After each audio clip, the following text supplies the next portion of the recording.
Want to supercharge your WhatsApp marketing by connecting it with all your favorite apps?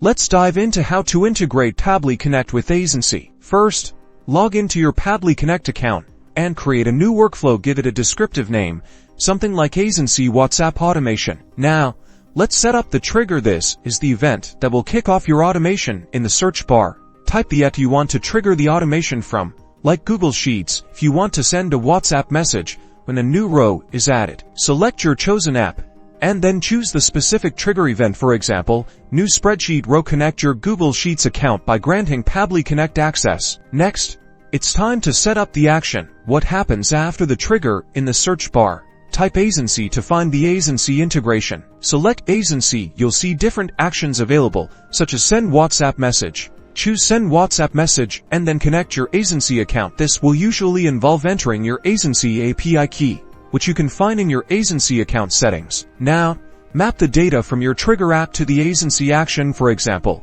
map the name column from your Google Sheet to the recipient name field in Aisensy, and the phone number column to the phone number field. Craft your message using the available fields from the trigger app to personalize it. Before you activate your workflow, always test it.